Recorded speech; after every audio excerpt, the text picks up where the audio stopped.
Yeah, you've been disrespected, overlooked, and made to feel small. You walk into a room and no one even notices. You speak and they interrupt, as if your words don't matter. You feel it deep inside, the burning frustration, that question clawing at your mind. Why don't they respect me? The truth is, no one is going to hand you respect. You have to demand it unapologetically. This isn't a video for the weak. This is for men who are tired of being invisible and want to rise above. Are you ready to learn how to become the kind of man that commands respect without asking for it? If so, stick with me. By the end of this video, you'll never see yourself or the world the same way again. Respect isn't something you wait for, hope for, or beg for. It's something you command. And here's the hard truth. The world doesn't care about your feelings. Society has trained you to believe that being nice and agreeable will earn you respect. But it won't. It's a lie designed to keep you soft. Men who command respect don't rely on the approval of others. They take it. In this video, we're diving deep into 10 powerful principles that will change how you carry yourself forever. This isn't about tricks or hacks. This is about becoming the kind of man who cannot be ignored. Comment, "I'm in" below if you're ready to watch this to the end, because what you're about to learn will make you unshakable. Let's begin. Number 1. Own the room. When you walk into a room, the way you carry yourself is louder than anything you could ever say. Most people don't realize this, but the moment you enter a space, you've already made an impression. Your posture, your energy, your movements, they all tell a story. What story are you telling right now? Are you walking like someone who blends into the background, unnoticed and unimportant? Or are you moving like someone who owns their space, someone who commands attention just by being there? It hurts to admit, but most people are telling the wrong story. They shrink themselves, hunch over, look down, and avoid eye contact because they've been conditioned to believe they don't belong. But you're different. You don't have to live that way. The secret to owning the room isn't about arrogance or being loud. It's about presence. It's about how you take up space, both physically and energetically. Stand tall, roll your shoulders back, and walk with deliberate purpose. Don't rush. Don't fidget. Move like you have nothing to prove because you don't. You belong there just as much as anyone else, and your presence alone should make that clear. But here's the truth most people won't tell you. The world will judge you instantly, often unfairly. That's reality. Your job is to make sure their judgment works in your favor. Carry yourself like you're already respected, even if you're not yet. That energy becomes undeniable. Picture this. Someone enters a room full of people. They don't make any noise, but every head turns. It's not their clothes or their face, it's their energy. They exude confidence. They move like they own the air around them. That's what you need to cultivate. Start practicing it today, even if it feels awkward at first. Fake it until it becomes second nature. Confidence isn't about how you feel, it's about how you act. Act like the most confident person in the room, and eventually you'll become that person. Remember, respect starts before you even open your mouth. Number 2, speak with precision. The way you talk shapes how people perceive you, and let's not sugarcoat it. Most people speak like they're afraid of being heard. They mumble, ramble, or fill their sentences with fluff, hoping someone will validate them. That's a recipe for being dismissed. Every word you speak should carry weight. People don't respect noise, they respect clarity. Are you the kind of person who speaks with authority, or are you just another voice blending into the crowd? The answer lies in how you use your words. When you talk, strip your language of anything unnecessary. Weak phrases like "I think," "maybe," or "just" dilute your message. Replace them with strong, definitive statements. If you believe something, say it like you believe it. Stop trying to soften your words to avoid offending people. Respect comes from strength, not from trying to please everyone. For instance, if someone asks for your opinion, don't say, "I think this could be a good idea." Say, "This is a good idea, and here's why." Do you see the difference? One sounds uncertain, the other commands respect. Precision is power, but precision isn't just about what you say, it's also about how you say it. Your tone matters just as much as your words. Speak slowly and deliberately, like every word deserves to be heard. Don't rush through your sentences out of fear of being interrupted. Pause when necessary. Let silence emphasize your points. Silence, when used correctly, is one of the most powerful tools you have. It forces people to listen and shows that you're in control. Here's something to think about. The most respected people in the world rarely talk a lot, but when they do, everyone listens. Why? Because they've mastered the art of speaking with precision. They don't waste words. They don't explain themselves unnecessarily. They don't try to fill the air with meaningless chatter. They say exactly what needs to be said and then stop. That's what you need to aim for. Practice this in every conversation. The next time someone asks you a question, pause for a moment before answering. Think about what you want to say and then say it with conviction. You don't have to be the loudest person in the room to be the most respected. In fact, the quieter you are, the more people will lean in to hear you if what you say is worth hearing. Speaking with precision also means knowing when not to speak. Some battles aren't worth fighting, and some words are better left unsaid. There's strength in restraint. If someone disrespects you or tries to provoke you, don't react emotionally. Instead, pause, look them directly in the eye, and let your silence do the talking. That calm, composed energy is far more intimidating than any angry outburst. It tells people that you're in control, that their words can't shake you. And let's not forget about the power of storytelling. People are hardwired to respond to stories. If you want to make a point, weave it into a narrative. Don't just list facts, paint a picture. For instance, instead of saying confidence is important, say, imagine walking into a room and every head turns because they can feel your presence. That's what confidence does. Stories resonate because they make people feel something. They make your message stick. To speak with precision, you also need to listen with intention. Most people don't really listen. They're just waiting for their turn to talk. But when you truly listen, you gain an advantage. You understand what people want, what they fear, and what drives them. Use that knowledge to shape your words. Speak to their desires, their insecurities, their aspirations. Make them feel understood, and they'll hang on to every word you say. Remember, speaking with precision isn't about being perfect. It's about being intentional. Every word, every pause, every tone of your voice should serve a purpose. If you master this, you'll find that people not only listen to you, they respect you. They'll look to you for guidance, for clarity, for strength. And that's how you become someone who commands respect without even trying. Number 3, draw the line. Disrespect doesn't happen all at once. It starts small. A sarcastic comment, an interrupting voice, a dismissive glance. It grows because you allow it to.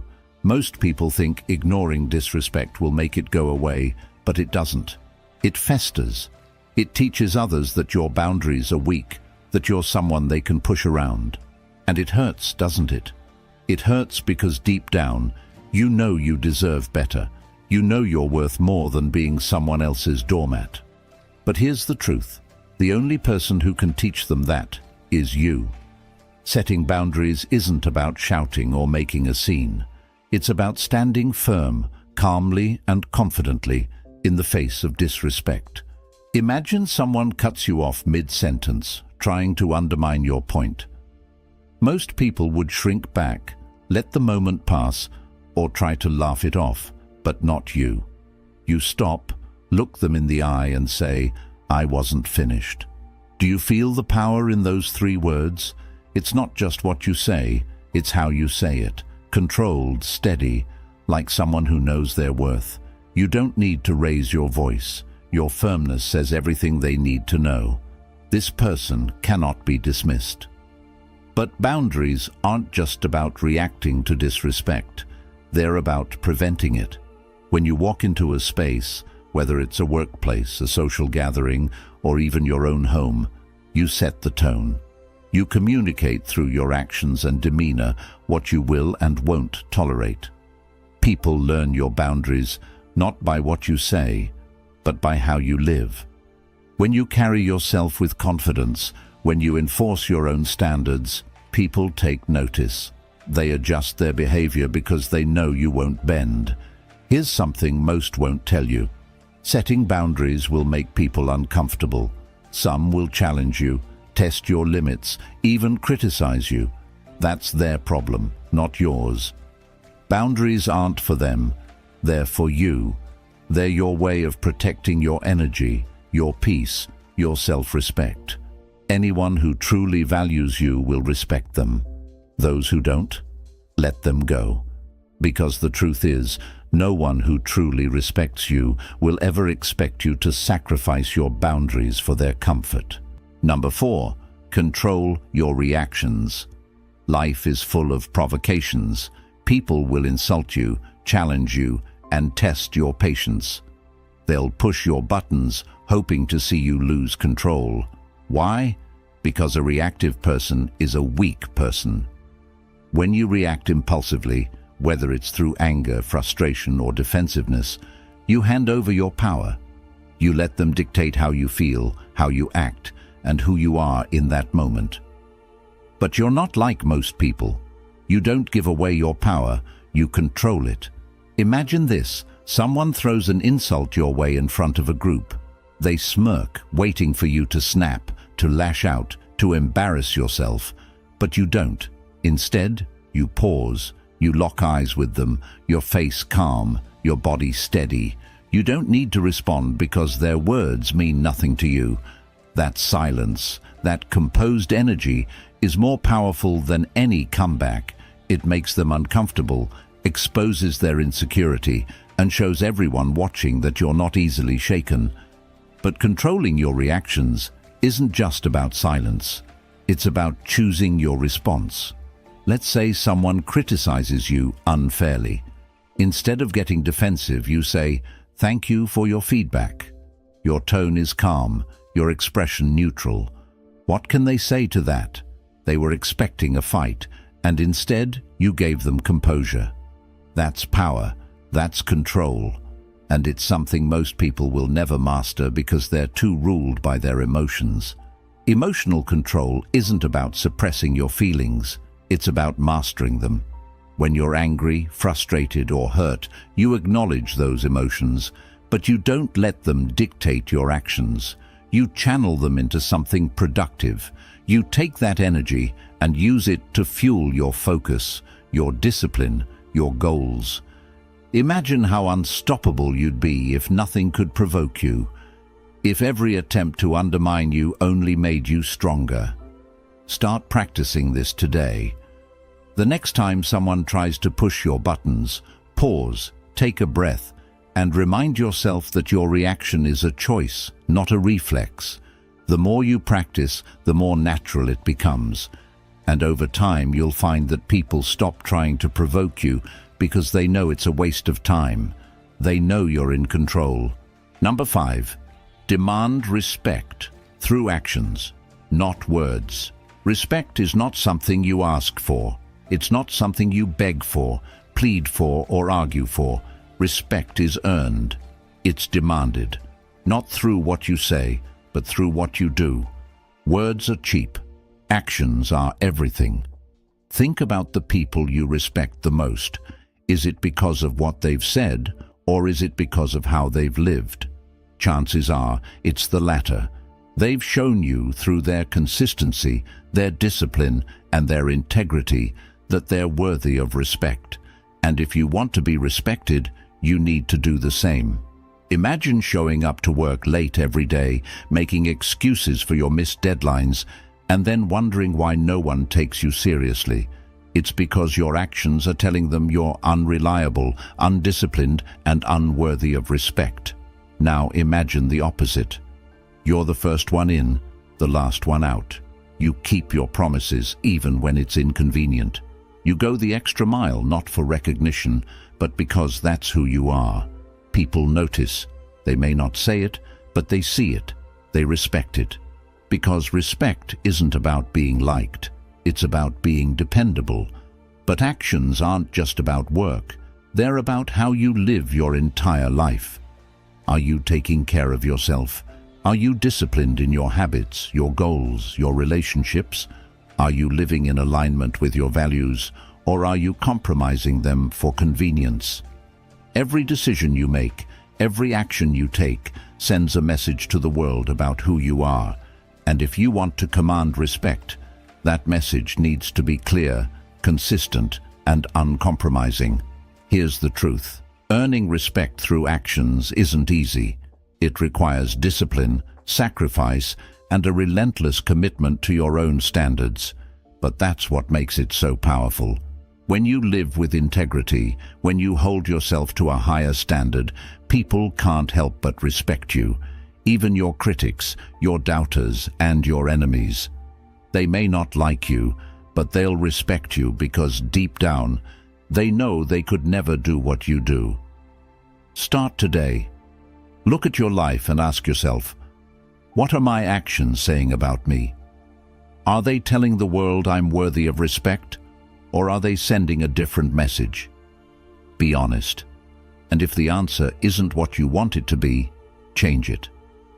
Take responsibility for your actions, your choices, your life. Show the world who you are, not through your words, but through the way you live. Number 6. Dress like you mean it. You're being judged before you open your mouth. That's the cold, harsh truth no one wants to admit. People size you up based on how you look, and they decide within seconds whether you're someone to respect or dismiss. It might not feel fair, but life isn't about fairness. It's about strategy. And your appearance is your first weapon in the war for respect. The way you dress tells the world what you think of yourself. It screams your level of self-respect, your discipline and your standards, without you having to say a word. So, what's your outfit saying right now? Is it shouting confidence and self-worth, or is it mumbling excuses and apathy? Most people underestimate the power of clothing. They think it's superficial, something shallow that people care about. But it's not about the brand or the price tag. It's about what your clothes say about your mindset. Are they clean, well-fitted and intentional, or are they sloppy, outdated and thrown together without a thought? Because that difference is everything. When you wear clothes that fit you well, that make you feel sharp, you're telling the world, I'm someone who cares, I'm someone worth noticing, and more importantly, you're telling yourself the same thing. Think about it. When you put on an outfit that makes you feel strong, doesn't it change the way you walk, the way you carry yourself? It's not vanity, it's psychology. Your brain starts believing what your reflection tells it. If you look like someone who demands respect, you'll start acting like someone who deserves it.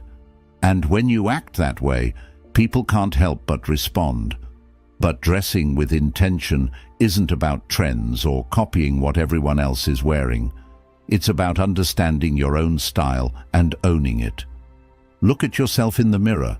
Do your clothes reflect who you are and who you want to be? If they don't, it's time to change them. Start simple. Get rid of anything that doesn't fit you, anything that looks worn out or cheap. Replace it with pieces that feel like power, pieces that make you stand taller and walk more confidently. Here's where most people go wrong. They think dressing well is about impressing others. It's not. It's about respecting yourself.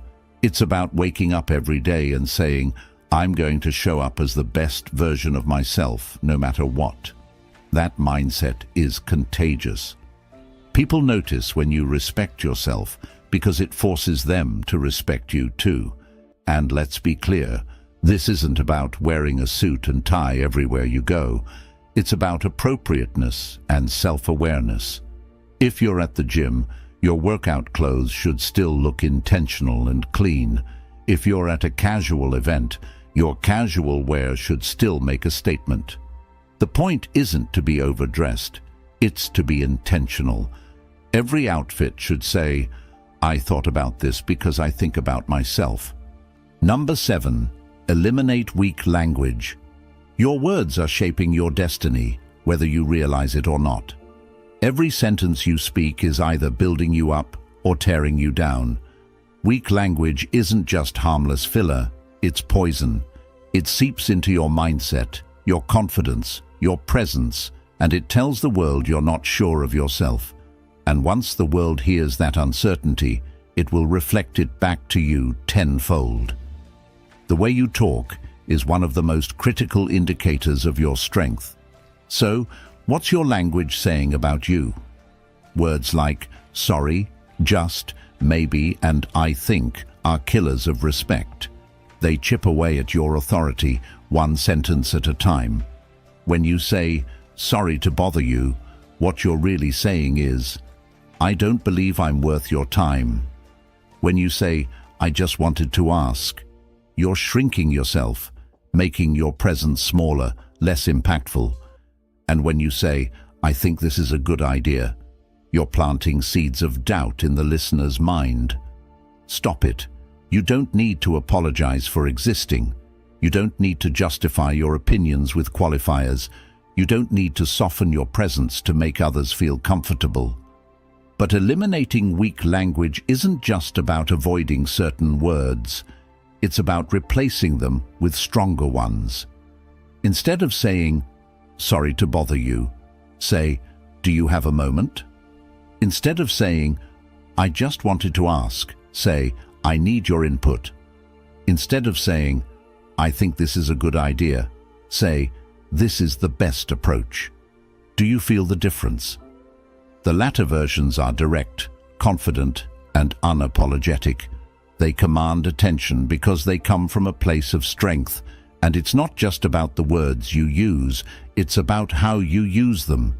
Speak slower, pause when necessary. Let your words land with weight and intention. Most people rush through their sentences, afraid of silence, afraid of being interrupted.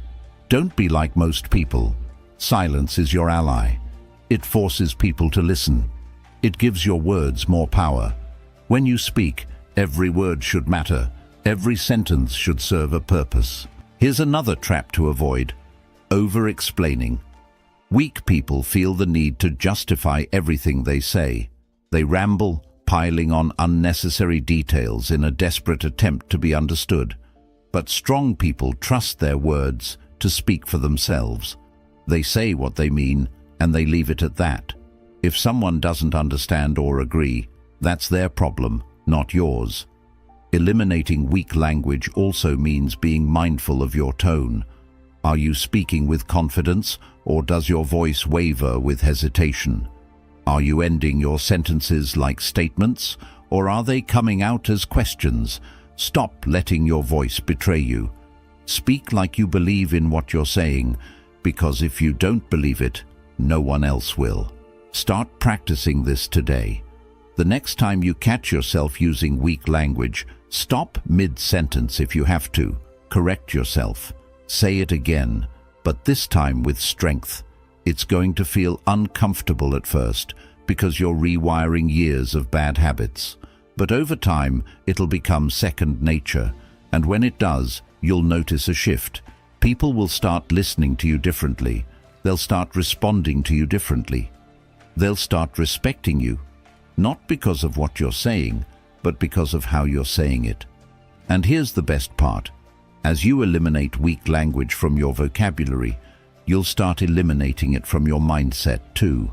You'll stop doubting yourself, second-guessing yourself, and apologizing for yourself. You'll start seeing yourself for what you truly are, someone worthy of respect, someone who doesn't need to ask for permission to exist, someone who commands attention and admiration just by being. Number 8. Learn when to walk away. Staying in the wrong fight will drain your energy, rob you of your dignity, and waste your time. The truth is, not every battle is worth fighting, and not every person deserves your attention. Most people don't understand this. They argue to prove a point, to feed their ego, to win a fleeting moment of validation. But winning the wrong battle is no victory. It's a distraction from the wars that truly matter. Walking away isn't weakness, it's wisdom. It's knowing that your energy is finite and choosing to spend it where it truly counts.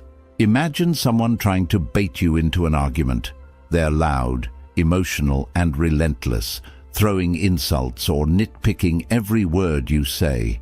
The average person would get sucked in, desperate to defend themselves, to explain, to justify.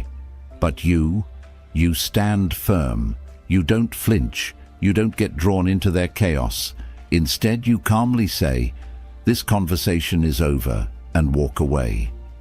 That silence, that steady exit, is far more powerful than any heated comeback. It says, "I'm above this. You're not worth my time." Walking away doesn't mean you're giving up. It means you're prioritizing yourself. It means you value your peace more than someone else's noise. It hurts though, doesn't it? To realize how much time you've wasted arguing with people who were never going to understand you, never going to respect you, never going to change. But you're different. You're learning to let go. You're learning that your time and energy are sacred, and you're learning that walking away is sometimes the greatest act of strength you can show. But walking away isn't just about arguments. It's about every area of your life. Are you holding on to relationships that drain you, jobs that undervalue you, habits that undermine you? Let them go. Walking away isn't failure, it's freedom. It's saying, "I deserve better than this." And when you say that, not just with your words, but with your actions, the world starts to listen. The right people, the right opportunities, the right outcomes, they come to those who know their worth and refuse to settle for less. Number 9, be uncompromising about your standards. Standards are the lines you draw that define who you are and what you stand for. They're not negotiable, they're not flexible, they're the foundation of your identity, and without them, you crumble. But here's the problem. Society presses you to lower your standards, to bend, to conform, to fit in. Most people give in because they're afraid of being alone, of being different, of being judged. But lowering your standards doesn't make you relatable. It makes you invisible. It makes you forgettable. It makes you weak. You weren't made to blend in. You were made to stand out. When you set high standards, people will challenge you. They'll call you difficult, arrogant, unapproachable. They'll try to make you feel guilty for refusing to settle. But their discomfort is not your concern. High standards make people uncomfortable because they highlight their own mediocrity. That's not your problem. Your standards are not a weapon to hurt others. They're a shield to protect yourself. They ensure that only the best people, the best opportunities, and the best outcomes enter your life. But standards aren't just about what you demand from others. They're about what you demand from yourself. Are you living up to the expectations you set for others? Are you walking the talk? Because if you're not holding yourself accountable, your standards are meaningless. Start with yourself. Set the bar high in everything you do, from the way you work, to the way you treat others, to the way you treat yourself. People will notice, they'll respect it, and yes, some will fear it, but that fear isn't your burden to carry. Being uncompromising about your standards also means being willing to walk away from anything that doesn't meet them. Relationships, jobs, habits. If they don't align with your values, they have no place in your life. It's not easy. It's not comfortable, but it's necessary. Because every time you lower your standards, you're sending a message to yourself and the world. I don't believe I deserve better. And that's a lie you can't afford to live with. Number 10. Dominate your own mind. The greatest battle you'll ever face isn't with the world, it's with yourself. The mind is a battlefield, and every day you're at war. Doubt, fear, insecurity, they're the enemies that live inside your head, and if you don't learn to conquer them, they will conquer you. Most people don't even realize this. They go through life as prisoners of their own minds, controlled by thoughts they don't even question. But you're not like most people. You're here because you're ready to take control. Mastering your mind starts with awareness. What are you telling yourself every day? Are your thoughts building you up, or are they tearing you down? Are they pushing you forward, or are they holding you back? If your mind is filled with negativity, it's time to clean house. Replace every limiting belief with a powerful one. Replace every excuse with a solution. Replace every doubt with determination. This isn't about positive thinking. It's about truthful thinking. It's about telling yourself, I am capable, I am worthy, I am in control. But mindset isn't just about thoughts. It's about actions. Are you living in alignment with the person you want to become? If not, why? The mind follows the body, and the body follows the mind. When you take disciplined action, your mind starts to believe in your strength. When you wake up early, push through discomfort, and do the hard things no one else is willing to do, you're proving to yourself that you're unstoppable, and that belief becomes unshakable. The mind is also where discipline is forged. Discipline isn't about motivation, it's about mastery. Motivation comes and goes, but discipline is eternal. It's doing what needs to be done, even when you don't feel like it. It's saying, I will not let my feelings dictate my actions. And when you live with that level of discipline, your mind becomes your greatest ally instead of your greatest enemy. But dominating your mind isn't a one-time achievement. It's a daily practice. Every morning, ask yourself, who do I want to be today? And then act accordingly. Every time doubt creeps in, confront it. Every time fear tries to control you, face it. Every time insecurity whispers in your ear, silence it. You are not your thoughts. You are the master of your thoughts. And when you realize that, nothing can stop you. Respect isn't given. It's not begged for. It's commanded. If you apply these 10 principles, you won't just earn respect, you'll demand it unapologetically. If you're ready to take control of your life and command the respect you deserve, hit the like button and subscribe for more unapologetic truths. Remember, respect starts with you. Don't wait for anyone to give it to you.